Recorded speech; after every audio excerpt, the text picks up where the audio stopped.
Bienvenue sur ce nouveau podcast consacré au jardinage. Vous êtes encore et toujours plus nombreux à me suivre et ça fait vraiment plaisir. Aujourd'hui, nous allons parler d'un sujet crucial pour tous les jardiniers amateurs. Les feuilles d'arbres à éviter dans le compost.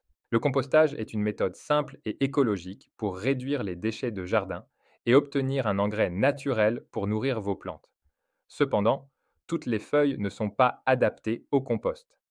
Certaines feuilles d'arbres peuvent même nuire à la qualité de votre compost en ralentissant la décomposition ou en acidifiant le mélange. Voici une liste des types de feuilles d'arbres que vous devriez éviter de mettre dans votre composteur. Les feuilles de chêne contiennent une grande quantité de tanins. Ces composés peuvent acidifier votre compost et rendre difficile le travail des micro-organismes responsables de la décomposition. Comme les feuilles de chêne, les feuilles d'érable sont riches en tanins.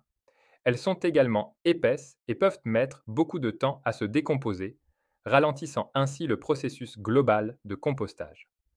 Les feuilles de noyer contiennent de la juglone, un composé toxique pour de nombreuses plantes. La juglone peut persister dans le compost et affecter la croissance des plantes qui y sont exposées.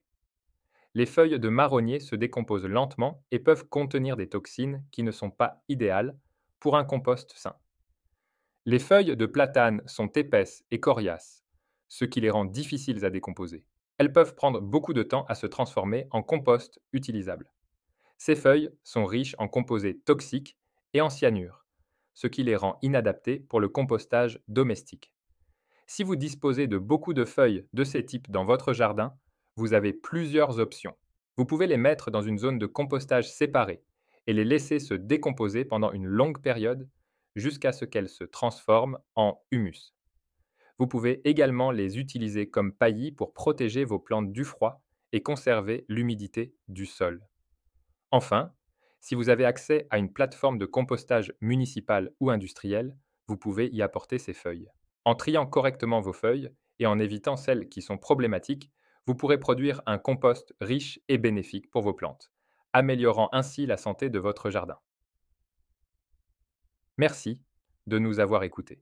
Si vous avez des questions ou des sujets que vous aimeriez voir abordés, n'hésitez pas à nous contacter. À la prochaine pour un nouveau podcast Jardinage.